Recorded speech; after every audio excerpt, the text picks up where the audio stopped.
Good morning, folks.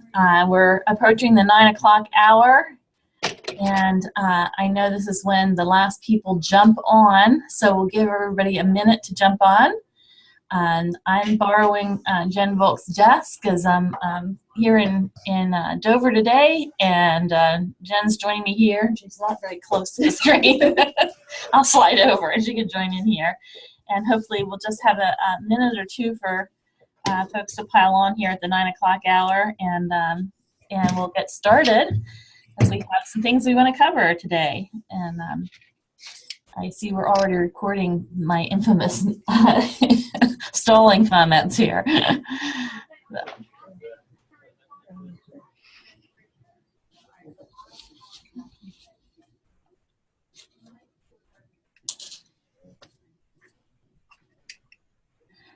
Okay, well, I think we're going to go ahead and get started, and people will join as they can. And welcome to September 2nd, First Friday. We had postponed because of the Labor Day weekends with September starting on Friday. We thought we'd catch more of you this Friday than if we went last Friday. So it's really not the first Friday, but we're calling it the first Friday for us in terms of this.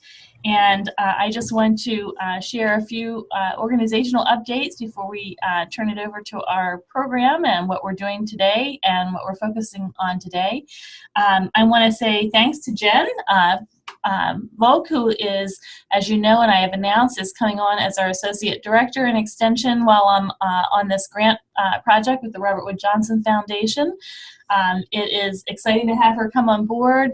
We have begun meeting and talking about some transition items and things that she will be picking up and doing. I've shared some of those in Directors Weekly, and quite frankly, we're working through how all that will be, but she will be taking over, and you'll see that in the First Friday and communicating details in the First Friday, and also in the Directors Weekly, and communicating through those ways. We'll obviously be sharing in details as there's things to do. She's going to pick up some of our operational things related to our Lead Delaware program, related to cost recovery, related to the operational things that we are working on as an organization, supporting the leadership team with all that. And I will obviously be engaged. I am not moving anywhere to do the Robert Wood Johnson Foundation work. I'll be doing that from Delaware, so that also makes me accessible in terms of doing that from Delaware when I'm not needed to be across the country. So most of the team from my Robert Wood Johnson Foundation work is across the country, and most of the work will be done by teleconference.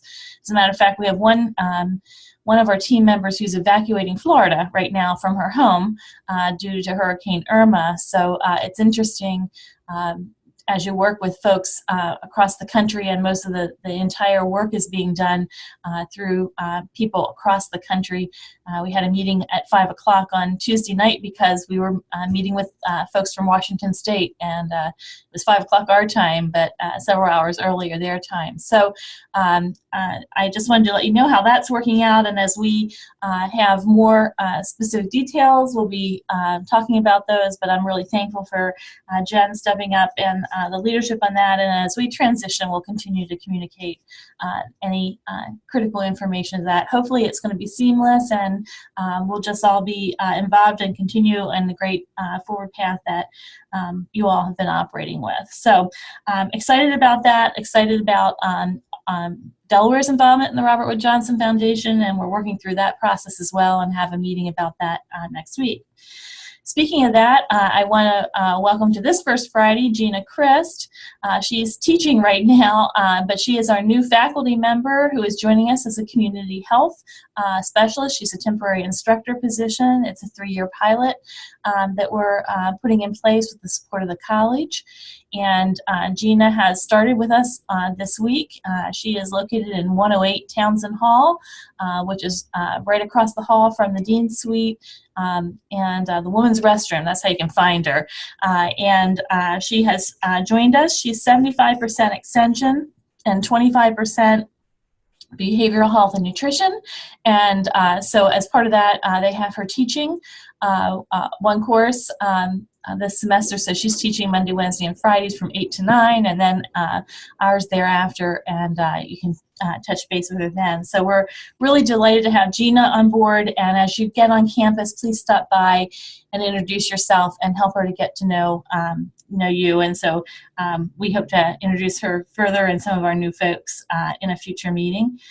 Jared Miller is with us. He has joined us as our agronomist based at Carville, and hopefully you're meeting him and getting to know him. And David Owens will be with us beginning in mid-November. So I have a number of new folks, an unusual number of new folks at one time to welcome and have on board, and I hope you get to know them and make them feel at home and part of the team. I shared with some of you and my Directors Weekly a couple of weeks ago, a journal article in Journal of Extension that said that existing staff and veteran staff, so to speak, are really some of the responsibility for having recruitment and retention of new staff. So I think you've all done a great job of recruitment. Now let's just make sure we make folks feel welcome and part of our team, and that they can continue here for a career. So we want to welcome them. I know that in terms of other updates, that many of you are working on your innovation team efforts, and you're working on those projects and the pitches that you're going to make at our annual conference. We're very excited about that.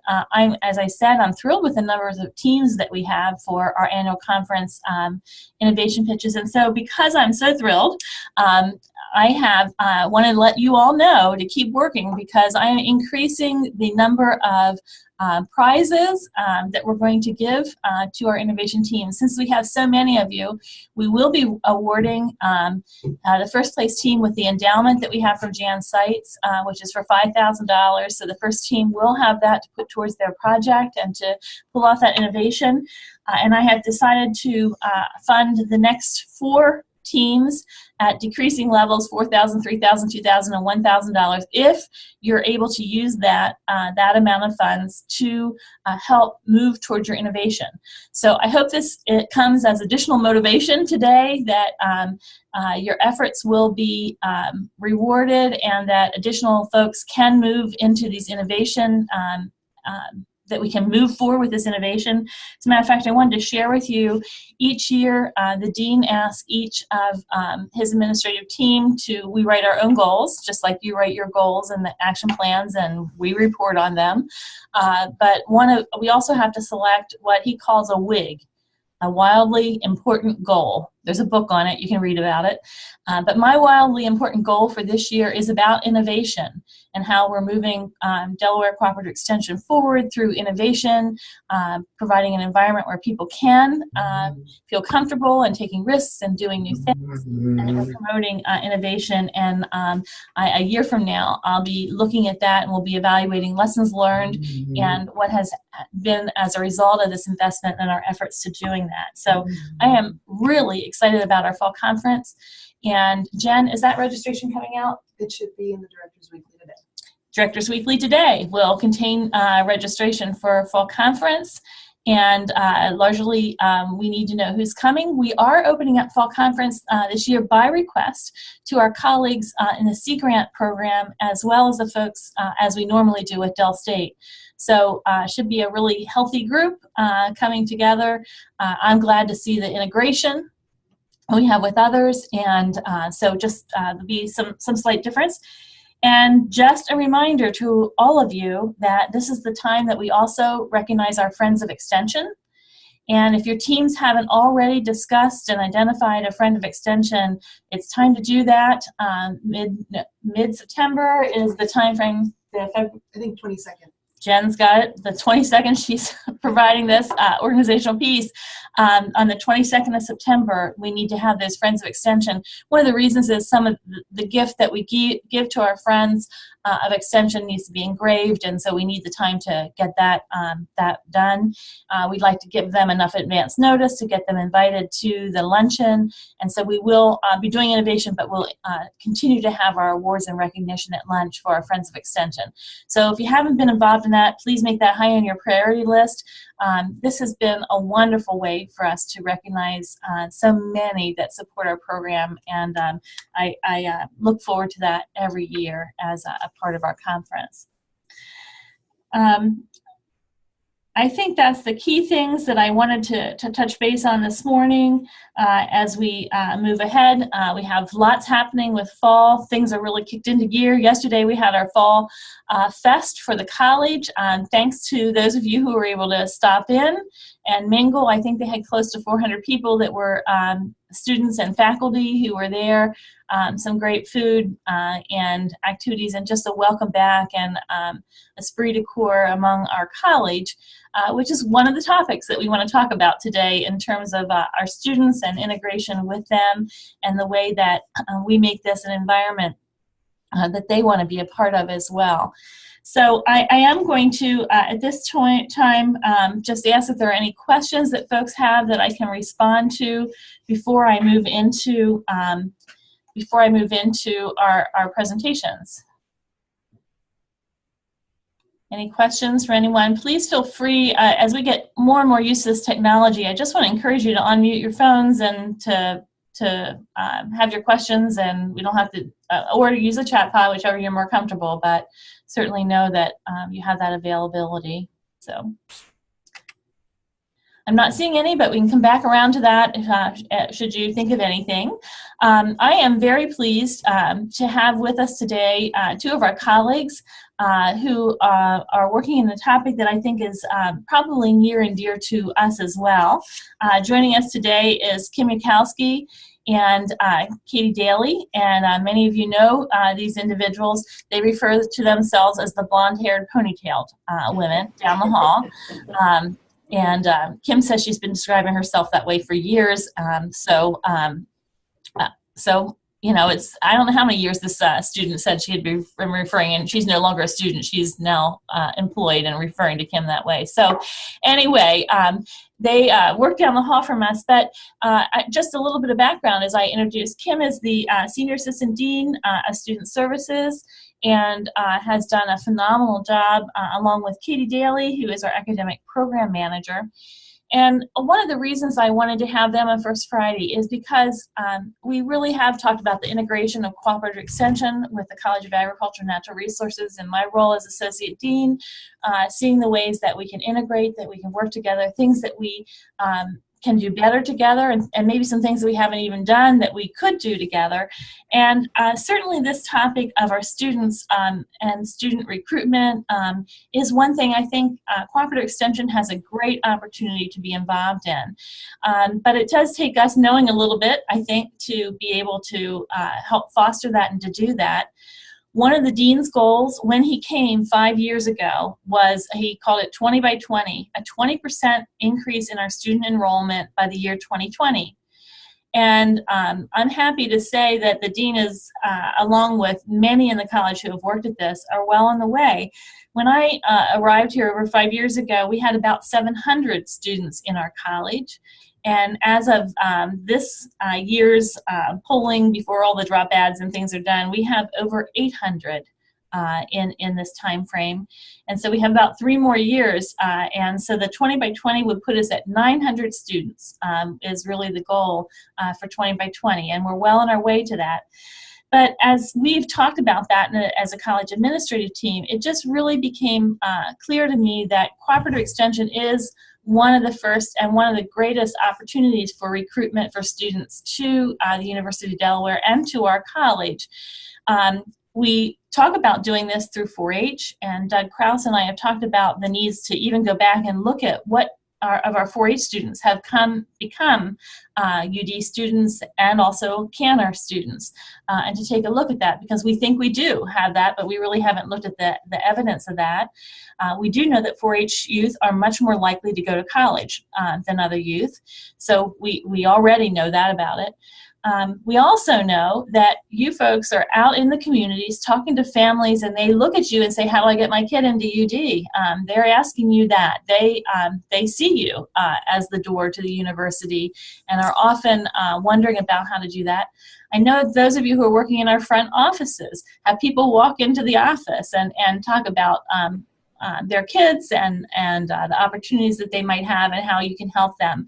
So it seems really appropriate today for us as we kick off the fall and as we look at this college goal to talk about how cooperative extension may be engaged further in recruitment. I said to Kim and Katie, as we've talked about this early this summer, we're your newest recruiter without even having to hire anyone, because I think with a little bit more data, with a little bit more background, we can even be stronger in what we're doing to help recruit students. I think it's also helpful for us to be knowledgeable about the college, what the majors are, what things where we can study, and where we have opportunities, so we know enough to be better recruiters. So that's what today's all about. And without saying more, I know that Katie and Kim are going to walk us through that. We have some new materials that are going to be coming. They're going to be telling you about that we're going to place in our offices, and just some great ideas of how it can be involved, as well as some background to help us feel informed to do this work. So Katie and Kim, thanks for joining us, blonde-haired, ponytailed women. And I'm sorry I can't join the club. I don't know, but there's just, I don't think it's ever going to happen here in terms, never blonde. So we'll turn it over. Never say never. Blondes have more fun. So can everyone hear us? I mean, I don't see a lot of faces. I'd like to see more faces. I see names like Betsy Morris. I'd love to see your beautiful face. And oh, there's Michelle. Wonderful. But it's great to have an opportunity, like Michelle said, Michelle Rogers said that earlier in the summer we met and we just had an idea of presenting at one of these First Fridays. So this is a wonderful opportunity for you to put some faces with names and just get to know us a little bit. In addition to myself, my name's Kim Yakoski, and I do serve as the Senior Assistant Dean in the college. And Katie Daly is the Academic Program Manager. You can't see her, but I'm going to ask her to come over. Teresa Cometa is our staff assistant. Teresa Cometa is our staff assistant in our office. And so I just wanted you to get a chance to see who Teresa is. She's going to be sitting in on our presentation today. We always say that our office, probably a lot like Extension, we're small but mighty. You know, we really have a lot of responsibilities in the college, and really our main responsibility is to our current students. Just taking care of them from the day they come to new student orientation and get advised all the way through graduation day and beyond, because even after graduation, you might not realize this, we don't clear seniors, we don't clear students to get their diplomas until after they walk across the stage. But everything in between, just kind of keep it in your mind that between, you know, the day before they arrive, you know, or during new student orientation, anything having to do with advisement, having to do with anything. We spilled soda here, so, or coffee, sorry. We're cleaning up a mess. But anyhow, I just wanted you to know a little bit about what we do, you know, when it comes to undergrads. In addition to anything having to do with advisement, you know, we're the office where students that are in distress come. You know, so there, you know, every day is different. One day we might have a student come into our office and celebrate an A in an exam they were worried about. And the next day, Teresa might unfortunately say to me, you need to see the student immediately. They're crying and they're threatening suicide. So it really run the gamut of what we're dealing with on a daily basis. In addition, we do a lot of advising in our office. Katie actually advises. We do have a faculty-based advising model in our college, but Katie is our one and only professional advisor. So in addition to all the other responsibilities she has, she advises, and she'll talk a little bit about it in a minute, one of our majors called the Agriculture and Natural Resource major. And as of yesterday, she has over 100 advisees. So there's over 100 students in that major. We also coordinate a lot of different events, from recruitment events to new student orientation, all the way, if you've ever been to the Cantor convocation ceremony at the Bob Carpenter Center, we coordinate soup to nuts when it comes to that event. So we really do have a lot of responsibilities like you all do. And but one of the things that is super important, especially for the College of Agriculture and Natural Resources here at the university is recruitment. And so offices like ours, the Office of Undergraduate Student Services, each of the 7 colleges have an office like ours. And so we really are the only ones, it's like by default, we are the ones that are responsible for recruiting. And in our college, it's even more important, because when students are in high school, you know, they hear about becoming engineers, they hear about becoming nurses and teachers and accountants, but they might not know that if they love science and math, or if, you know, if they love the environment and being outdoors, that you know, the College of Agriculture and Natural Resources is a good route to take. So we are small but mighty, and like you, we wear a lot of different hats, and we think that you all have these platforms out there and these opportunities on a daily basis to meet students. And because of that, we thought, you know, just talking with you today, you know, would be a great opportunity for us to get to know you, you to get to know us, and you meet with families and potential prospective students on a daily basis. And you've earned the trust from those families that that will really benefit the college when it comes to potentially recruiting students. Did I miss anything on that? So one of the mottos that I've been at UD for 28 years, but I've been in the college for over 8 now. And one of the mottos that I've always lived by when it comes to really recruiting students, not only prospective students, but also working with our current students, is a quote by Maya Angelou, and some of you might have heard it before. And the quote goes, "I've learned that people will forget what you said, they might forget what you did, but they'll never forget how you made them feel." And that quote really resonated with me many years ago. And the way I make that our office motto is, you know, we throw a lot of information out to our students, not only current, but also prospective students. But the most important thing that we can do as staff, and this is something that we wanted to pass on to you because you do it on a daily basis, is it's just trying to make sure that no matter who we come in contact with, that the one thing that they take away is a feeling that they had when we worked with them. So for a prospective student, it would be they left their visit and they might forget what we said to them, and they might forget what we did for them, but they're never going to forget that feeling of what it was like to be here on campus hanging out with us for the day. Same thing for the current students. We try to do things that makes them feel excited to be here and at home. And so that quote really kind of exemplifies what our motto is. And I think you can, you know, take that with you through your work as well. So one of the things that we wanted to talk about was the admissions process. Some of you may have been through the process yourself as a prospective student. Some of you might have had a son or daughter that either attended UD, went through the process, or maybe is going to be applying to UD this year. If you have anyone, we're happy to meet with them. But I'd like to start with just some information on our undergraduate numbers. The great news is we had an amazing year.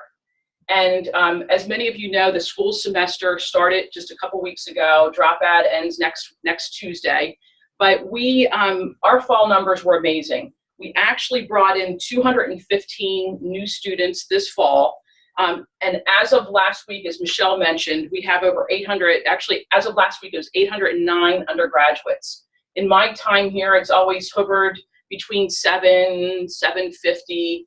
But this year, because of our increase in undergraduates, the entering class is actually 47 more than we were last year. We had 168 deposits last fall, and this year we had 215. And it was fun watching as the deposits came in, because every week, our office, we would go down to check in with the dean, and he was saying, "I'll take you out to dinner if you get to 200. And I'll never forget that day when we hit 200. You know, he still hasn't taken us out to dinner. You know, he owes us. But it was so much fun because, you know, I'm a big goal, like I love to dream, and so I knew we could make it. But when we hit 205 and then 210 and then 215, it's just been an amazing year. But on another positive note, when you look at, there's 7 colleges on campus, and we're one of the smallest on campus, as you may or may not know. But when you look at all the colleges, percentage-wise, we, little old Canner, brought in the second most diverse class 2 years in a row out of any college, percentage-wise. So when we talk diversity, admissions is strictly using numbers of African-American students and Hispanic and Latino students, and American Indians. But they do not include Asian students. So if you did include Asian students, it would really rise even higher. But just so you know, we're doing well when it comes to diversity, and we'd love to know maybe those numbers are higher, but you know, I think there's probably many different reasons. Maybe they're making them feel uncomfortable. You know, just like you're on students. We are actually, so a lot of people realize we don't make admissions decisions. So like, what does it take? What SATs do they need? What GPAs do they need? We are not a part of that process. That's all done essentially through the undergraduate, university undergraduate. So actually, working with students have been admitted or excited they've been admitted. They're not stressed because they haven't heard yet. They're hearing earlier. In addition to hearing about their admissions decision, actually about their admission, even if they hear them, we back actually hear cautious. Now their full functional package is actually happening still. So you don't hear about that, but I just want to be aware of just how the process works when it comes to admissions. But we work closely with them in things. So right now the college has 12 majors. We have 12 undergraduate majors in college. Some you might know about, some you might not know about. So we're just going to mention all those by name. Of the 12, so there's 4 departments in the college. The Department of Animal and Food Science. Department of Animal and Food Science has 3 majors. Our largest major in that department is pre-veterinary medicine. It's going to incoming new students on the pre-vet. We also offer animal science, for those students that want to work with animals and not necessarily go to vet school. And we also have an amazing food science major. So those are the 3 majors in the Department of Animal and Food Sciences. In the Department of Applied Economics and Statistics, we offer a natural resource management major. We offer a food and agribusiness marketing management major. Majors. The third department is the Department of Entomology and Wildlife Ecology, and they offer 2 programs of study. There's a wildlife ecology and conservation major and the insect ecology and conservation major. And they offer 2 majors. They offer landscape architecture, and they also offer a plant science major. Some of you might remember landscape horticulture design as being a major. Right now, the department is going through the process of discontinuing that major and really centering and concentrating on our landscape architecture program, as well as revising the curriculum in the plant science major. And my natural resource major, that's one that Kim mentioned that I work with those students. That's a really nice general agricultural degree. Students that have an interest in agriculture education, this is a really good undergraduate major for them to take because it sets them up to be on that pathway to pursue a really great major for students who are interested in extension because they can get a very nice wide agricultural background and it leads them on to the things to keep in mind when you look into our majors. If you ever come in contact or meet a student who loves science, send them our way. If you ever meet a student that loves art, landscape architecture, send them our way. If you meet anyone that's considering business, so you might meet someone, I meet people who are lying. I hear them talking about colleges and the mother saying to their son, if you haven't thought that, so yeah, you have to put your essay, and all of a sudden they offend their lying. So, like I said, if you might meet students that you think would be great, you'll just like send them our way. Good math, good math, statistics. Statistics really is a math major. So if you know anyone that enjoys math, statistics is wonderful. Anything environmental, there is environmental. We talk to students animals, but they're not sure they want to work with domestic animals or undomesticated animals. We tell them we would be a great home. But really, all the time, we look at there's 12 majors, and it's really a nice piece because it talks about what is the major, it talks about what's unique about the major, and it actually shows students the tracks that they take, careers, what are those titles, what careers they can go into, and they went to grad school, who's in grad school. And then on the back of the flyer is actually the 4-year plan. So the freshman year shows them what courses they will be taking. And these are the flyers that we use in our office when students visit or when we do open houses. We also have a college piece, which is a really fun little brief, lists our majors, lists our student clubs, lists some of the things that are unique to us about our college that we use as well. But we like to know, so whenever you talk about science or anything STEM related, no, that's Karen. So what do we do as far as recruitment in our college? And I'm looking back at Teresa because yesterday at 8 o'clock in the morning she said to me, just give me a heads up because your email, I'm going to be sending so many emails you're going to kill me. Teresa is responsible for 50 to 200 personalized visits for 4 hours type of students. And I know you mentioned the great year we had and how our freshman mentor numbers are, but there really is no time to ever be complacent. We celebrated for like 15 minutes and then we were right back at it and we were trying to figure out how we get students to come that are running us for fall of 2018. But in addition to setting up those visits, or as a part of setting up those visits, Teresa, discipline that they're interested in, we'll sit down with the faculty member and get all the questions answered. They'll take a tour of our farm facilities if that's what they're looking to do. We have 70 ag ambassadors, so these are current students in our college that we have recruited. They've applied, we interview them. It's a highly selective process, and then they go through a highly demanding training schedule so that they are our best representatives for our college. So we have students that give tours of our facilities. We hand out flyers that I mentioned on the visit. She also shares with them, Thomas and Christy Mannering, our communications team. They do a great job at highlighting our students in different articles on the web, and Teresa will pass any of those interesting articles depending on what the student's interest is, so that when they leave, they'll have something to take with them, and they always want to see themselves doing what someone else is doing. So the articles always pertain to a student of ours and what they're doing on campus or an experience they had in an internship. And so on their way home, our goal is for them to read that article and see what's here. You probably would guess, so don't spoil the surprise for anyone that you send our way. We do, when they leave here, give them a creamery coupon for free ice cream on their way out of town. We send a lot of follow-up. Sometimes I think we send too much, but I don't know. I just think it's too much.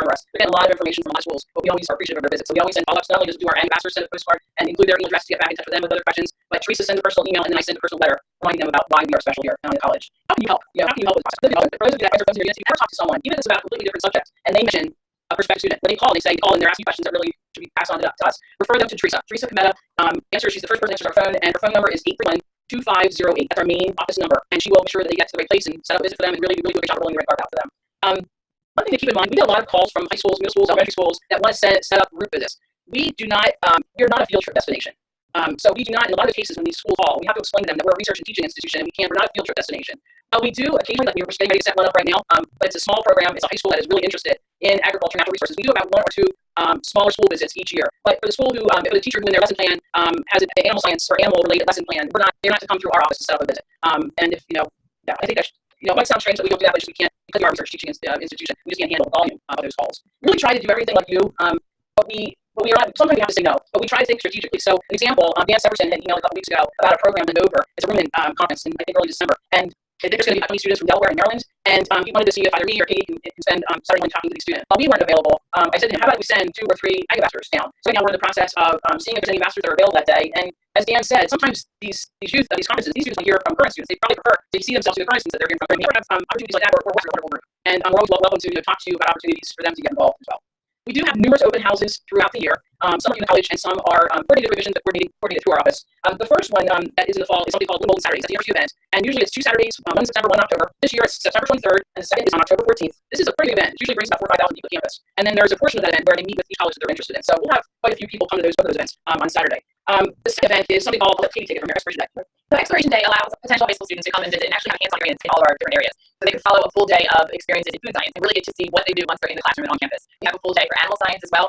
And then we also have another track where they split the day. They spend part of it learning about landscape architecture and plant science, and part of the day learning about wildlife ecology and conservation and insect ecology and conservation. But it's a really great way for students to come and kind of get a taste of things and to learn a little bit more about what it is. Sometimes we have students that think food science is all about nutrition, when really our food science program is very heavily based in chemistry. So it's nice for them to come and get a better understanding of what the major actually is and what to be studying. It's a very hands-on day, so we're really trying to make sure that students are actively engaged in different activities, and there's some nice hands-on learning happening. And that information will really encourage maybe the high school attend. We have some research in the past and ways and then actually let them come and come on some radio. Or you know, And that's great. Maybe if we know those dates to chat about your again, you know those and those are letters, we can take out that offer to get an opportunity. So since dates again, and I'll try and get that out. So the Golden Saturday open house, the university open house, where we will be present September 23rd and October 14th. And then the Exploration Day is actually, we strategically put it the Friday before the second Blue Golden Day. So on October 13th is the Exploration Day, and it's just an open house for a study day in our college.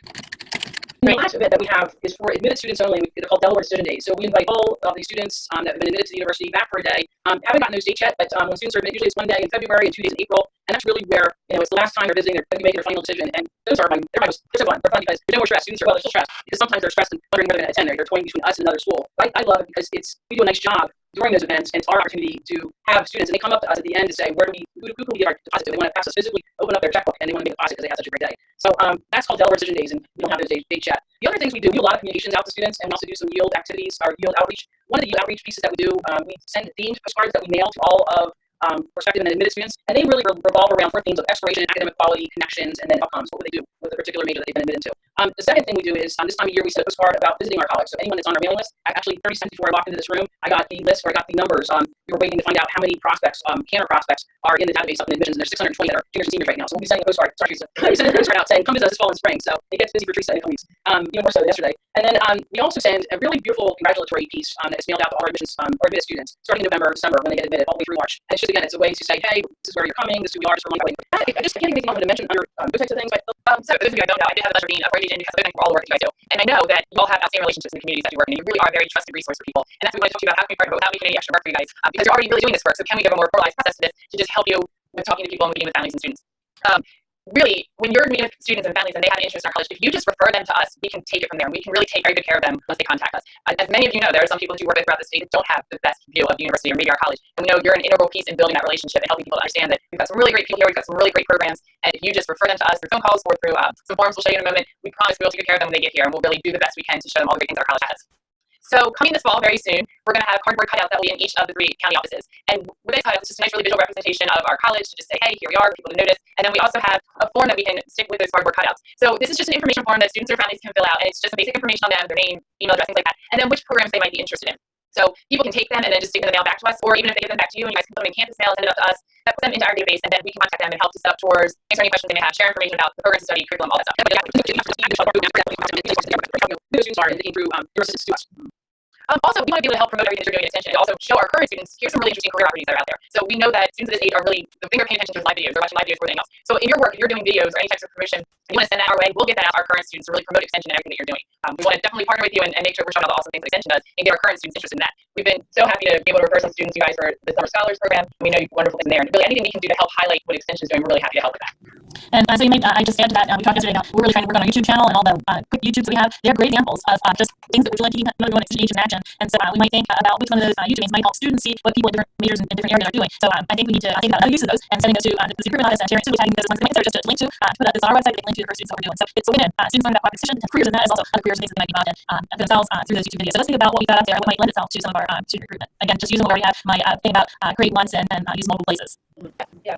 And also, we just want to make sure that you know that the University of Delaware does have the Associate Arts program where students might attend classes for 2 years in Georgetown, in Dover, or in Wilmington, and then they transition on to main campus. Students that are part of this program can absolutely transition into our college once they get on main campus, and we've had a lot come and do that. Some classes from our college are taught there. We're IPG for California, plant science courses, introductory public courses that are taught on those different campuses, and we're really happy to have those students then come and join us. So if you are working with any of those students and you know that they're thinking about transitioning into our college, you can absolutely refer to us. We'd love to talk to them about how to do that. And I would just add Katie and Canada, just have sure who's on with us, and she has marketing class coming her poultry farm tomorrow. So the students going to get a video of that and use that would be great promotional kind of stuff we can get to. It's an example of doing that, just opening that up, doing connecting to that class, and making our work become real to students. And when they see real life stuff, and it's not just from the book. It's a lot a great way to engage students. So. Definitely.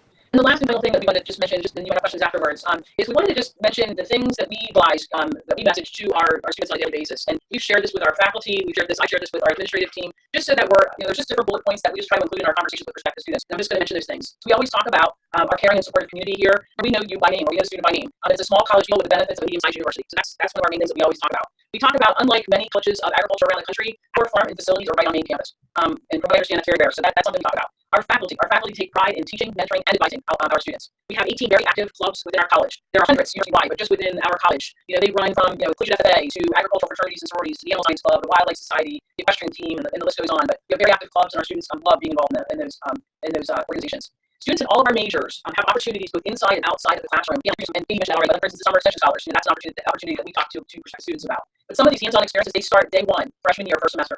So 2 days ago, actually 2 days ago, Wednesday afternoon, the Animal Food Science 111 laboratory, their students, their freshmen just moved in a week ago, and they're already on the farm working and getting dirty, wear your boots and get some hands-on. But that's happening in a lot of our majors, including our statistics majors. They do a lot of lab work and hands-on experience. Our graduate school placement and our job opportunities after graduation really are plentiful. Pre-vet students, you may or may not know, they're getting to vet school twice the national average. Our pre-vet program is really a nationally known program. And 92% of our graduates, and if they track all the colleges, our numbers are 92% of our graduates are finding an employee within a year of graduation. So those numbers look great. And then finally, this is just kind of a fun little thing. We might forget, because we're always just in Newark and we're always saying, oh man, I can't get down Main Street, it's so busy. But Newark was just named, fall 2016, a year ago, was just named the number 8 best college town in the U.S. Number 8. And then the funniest one of all is, I love it, we're going to use it. Southern Living Magazine, this was just a couple weeks ago. Southern Living Magazine just named us, are we in the South? Named us one of the greatest college towns in the South. So I'll take it. I know we're not really in the South, but I'll take it. And we'll use that fun fact. So these are things that we realize to students, and we just wanted to share this with you so that you might start, when you're talking to students, mentioning those types of things to them. So that's all we really prepared for all of you. I don't know if any of you have any questions. Kim, there's one question here. Lindsay, who works for the program, has begun to do some work in terms of tracking our 4-Hers. She's asking, anyway, have students identify if they're a past 4-Her, former, and might be able to start to see what this tribulation rate is from 4-H into the college? We could. All students come through a program called New Student Orientation, and we do have students fill out a student information form during their pre-advisement session, and could add something saying, have you ever been involved in 4-H, and if so, which route? We could add that next year. So that would be to really help us to get track of this and to really make up about our recruitment, particularly in the STEM area and what impact we're having. Also help us increase our let's see if we can work through that. Caitlin's going to put 4-H and FFA on it and see what we have. Yeah, we do. Those that are the whole class. We involve more data in that with our systems, see those in our systems as well. Let's look through your form. We can work with you on that. Doug Krause and his 4-H team could probably work with you, and Katie, you're familiar with that, so you can probably work with us on that. Michelle Walkerman has got some great 4-H testimonials, kids who have been in 4-H or 1UD, and that has some of our 4-H web pages as a way to recruit students for 4-H programs. So that's a great program to think about as a way, and you link some of where you get more information. So yeah, I think we could do that. Marie says all nutrition systems are there. They have low income minority families. You have special recruitment with that population. With minority students? Yeah, minority families and youth, yes. And low income. Is there any special recruitment things that are made for them? I will say this, admissions has been hiring a new cohort. We're working on that.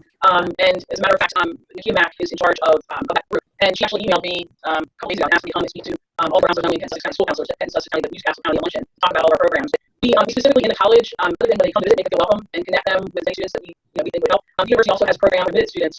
It's called I forget. They're all like Louisville, and they all start sounding the same. It's a spring program for students that have been admitted, and it's an all different next falls, and actually we start campus and it's allowed with us down the village to try to take that. Yeah. And also, Adam, when they do come to visit us, it's absolutely training for the program, and we take care of everything. So if they're going to do a 7-day visit, we're going to take care of their parking, we're going to give them a voucher to go to the dining hall, they get a coupon to go to the creamery. So we try to make sure that everything's taken care of. There shouldn't be any barriers to them being able to attend those types of events.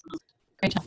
Well, we have filled our time easily here. I hope that has been exciting for all of you as it is for me. I just think this is a natural recruiter. And I know that many of you have been on this up to this point. This is new for many of you, and others that it is new. And we're really looking at ways that we can be, again, we're all small, but